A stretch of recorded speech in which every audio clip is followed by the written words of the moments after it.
Patay ang usa ka bata diyang naapil ug kasunog sa barangay Mankilam, Tagum City. Si John De Esteban sa detalye. Lunes sa hapon, dihang miulbo ang sunog sa Procaymito, Barangay Mankilam, Tagum City.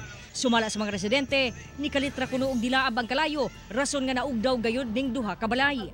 Maayo na lang nga paspas nga napalong sa mga residente ang kalayo. Ang akong nadunggan kanilang kaning kwintador. Mura man akong nadunggan. Mura na siya niya. Gikan sa abuhan yun ang sunog.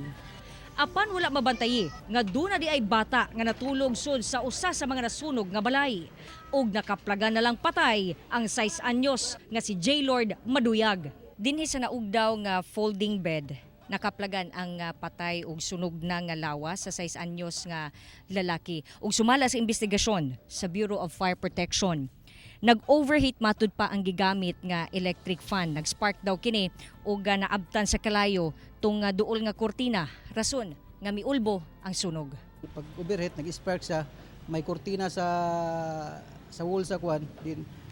Ang bahay ma'am, gawa lang sa light material yung hamakan, bilis lang kumalat ma'am. Sumala sa uyuan sa biktima, nabiyaang natulog sulod sa balay si J. Lord, dihang nahitabo ang sunog. Tungod ang inahan, dunay giadto sa silingan. Nagdula usab kuno siya og basketball atong tugura, ug dako na kaayo ang kalayo, dihang ilang naabtan ang lugar. Dula og basketball. Pagbalik na ko na akong kauban nga ano na day sunog. Dako na kalayo. Ako na kay kalayo, di na ako gusto kong todo mo si mama musulod, di naman musulod. Mukabat 150,000 pesos ang danyos sa sunog. Kauban si Mel Colmenares sa kamera. Ako si John D. Esteban para sa One Mindanao.